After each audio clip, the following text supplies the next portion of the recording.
It begins in stillness, not the calm kind, but the kind that comes before something shifts, a silence that whispers, "There must be more than this." You look at your life, what you do, what you believe, who you think you are, and you wonder softly but seriously, is this real? Is this enough? Or is it just habit wearing the mask of truth? Maybe you start searching for something to hold on to, a rule, a ritual, a line between right and wrong. But what if the real path doesn't begin with doing, but with listening?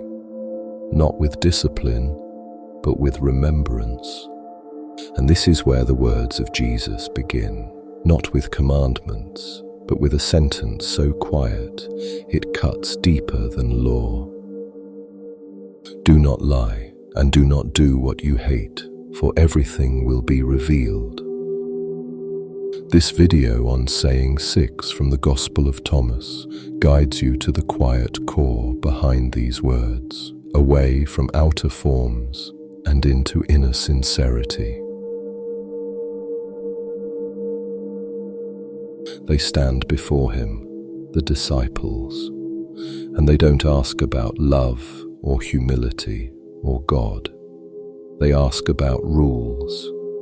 Should we fast? How should we pray? What are we allowed to eat? How should we live? They mean no harm, but they think like we do. Because when the heart is unsure, we cling to the outside, to rules, to rituals, to whatever makes us feel somehow right. But Jesus gives no system, no chart of good and evil, no spiritual checklist, just one sentence that cuts through everything. Do not lie, and do not do what you hate. He doesn't speak to their actions, but to their hearts, not to what they do, but to who they are. Because what use is fasting if it only makes you proud? What use is prayer if you don't actually seek God in it? As the medieval mystic Meister Eckhart once said, God doesn't want your deeds, he wants you. Not your performance, but your truth. Not your appearance, but your innermost ground. And maybe that's where it begins, not with the question, what should I do? But a quieter one. Who am I when no one is looking? What in me longs for something no law could ever reach? Jesus doesn't speak about fasting, not about praying, not even about giving alms. He doesn't offer rules or rituals or commandments. Instead, he says one thing, quietly but unmistakably: do not lie. It's one of those sentences that feels small, and yet it cuts through everything, because you can fast just to be seen. You can give to silence your guilt. You can pray and never truly mean a word. What you do may look devout, but God doesn't watch your hands. He sees your heart. And if you're honest, you already know that. Maybe you've done many things right. Maybe you've fasted, given, stayed silent, but inside you felt far away, tired, empty, disconnected from yourself. Then this is not the time for new commandments, but for return, a quiet turning back to honesty. The philosopher Blaise Pascal once said, there are only two kinds of people, those who seek God with all their heart, and those who love him with all their heart, because they've found him. But seeking is only possible when you're honest, when you stop pretending, when you admit that you may have done everything, but none of it with your whole heart. Do not lie means return to what is real in you, not out of fear, not to please, but because you feel only truth heals, only truth brings peace. And maybe this sentence, so quiet, so clear, is the very first step back home. Jesus continues, "And what you hate, do not do." But what does that really mean? Because often we do exactly what we despise in others. We lie and hate dishonesty. We hurt and are repulsed by pain. Maybe it's because we've become strangers to ourselves, because we've worn masks for so long that we no longer recognize our true face. But deep within you there is a knowing that was never unlearned, a light that never fully went out. Deep down you already know what you would never do to another, and you already know what you are not. And this knowing is not morality, it is memory. In the Gospel of Truth, an ancient Gnostic text, it says, "But when they come to know themselves, they will be known, and they will understand that they are children of the living Father." Not because they followed rules, but because they remembered who they are.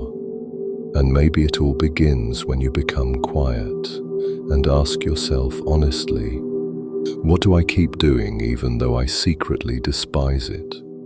What have I excused in myself so often that I stopped questioning it? What you hate, do not do, is not a blow of morality. It is a mirror and a quiet invitation. Become who you truly are.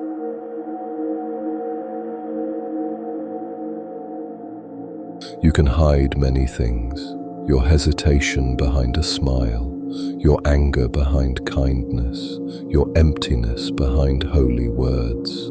But what is hidden does not stay hidden. Not from God, not from yourself, not forever. Jesus says, "For there is nothing covered that will not be revealed." Not as a threat, but as truth, because truth is like light. It does not ask if you are ready, it simply shines. The philosopher Martin Heidegger once wrote, "Man is the being to whom concealment fails." You can pretend, play a role, get lost in your masks, but at some point the light finds you, not to expose you, but to bring you home, because what is revealed can finally begin to heal. Whatever comes into the light can no longer hold power in the dark. Maybe you've walked through life for years carrying a hidden pain you didn't want anyone to see. But the light of God is not a cold spotlight, it is a warm return, a quiet whisper. "I see everything, and still I hold you."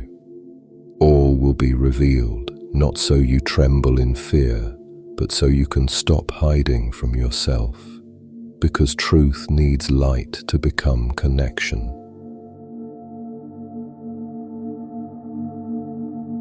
Jesus doesn't give a list, no system, no new religion. He gives a memory of something you already know, because deep within you there's a voice that speaks when you become truly still. It is not loud, not harsh, not like all the other voices telling you who you should be. This voice does not judge, it calls. Maybe you hear it when you're alone, or right in the middle of the noise. Maybe it only says a word, a whisper. "No, not like this. You know better." And then it fades again. Not because it is weak, but because it knows you will hear it again when you are ready. The French mystic and thinker Blaise Pascal once said, "The heart has its reasons which reason does not know." These reasons are not irrational, they are deeper. They do not come from logic, but from truth. Not the truth of the world, but yours, the one that begins to shine when you stop performing, when you stop pretending, when you simply become. Jesus speaks to that place in you, not to your outer life, but to what still lives, even when everything else falls. Do not lie. Do not do what you hate. Everything will be revealed. And in all of this, he says, you already know what is real. You just need to return. What if you don't like fasting? What if you're hungry, not only in your stomach, but in your soul? And that hunger says, I need something else right now. What if you tried, but it made you emptier, not clearer? What if you say the prayer but feel nothing? What if you give, but only out of duty? Then don't force yourself, but don't run away either. Jesus does not want your sacrifice. He wants your heart. And if your heart feels empty, then start there. Not with fasting, but with listening. Not with prayer, but with stillness. Not with giving, but with the question, what am I truly missing?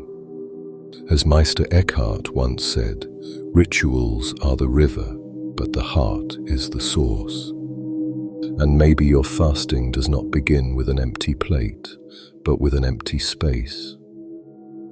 A moment of silence where you do nothing, say nothing, just be and listen. Maybe that day you fast from judgment, from self-denial, from distraction. Maybe you let go of the constant pressure to be someone, and maybe that is the first kind of fasting that truly heals you. The human being is not corrupt at the core, not evil, not wrong, not lost, only asleep, entangled, confused. But the light we search for was never gone, only buried beneath guilt, beneath fear, beneath all the things we tried to be but never truly were. Jesus doesn't say, become someone else. He says, become what you truly are. He doesn't call you to perform. He calls you to remember. He says, do not lie, because you can only lie if something true still lives inside you. In the Gnostic text, Tripartite Tractate, it says, those who have known themselves will understand that they came from the light and will return to the light. You are not a mistake. You are a call of light to itself. And every time you are honest, every time you let go of what is not in tune with your deepest self, you return step by step, not to a religion, not to a doctrine, but to yourself, to the one you've always been, before they taught you to be someone else. Maybe that's why you're here, to rediscover that, quietly, without hurry, without pressure. Not as a drop lost in the ocean, but as the ocean within a single drop. As Rumi once said, you are not a drop in the ocean, you are the entire ocean in a drop. You carry the whole within you, not as possession but as origin, as an echo of the one who called you before you ever had a name. For nothing is hidden that will not be revealed. Jesus speaks these words not as a threat, but as a hope, because what comes into the light can begin to heal. What is seen loses its silent power. You don't have to expose yourself. You are allowed to remember, not who you pretend to be, but who you have always been at your deepest core. And maybe that is the beginning, not a new commandment, not a higher standard, but a quiet inward glance, an admission, a breath, a return, because truth is not a sentence, it is homecoming, and the path begins not when you try harder, but when you stop hiding, when you start to show yourself, not loud, not perfect, just honest, and that is enough.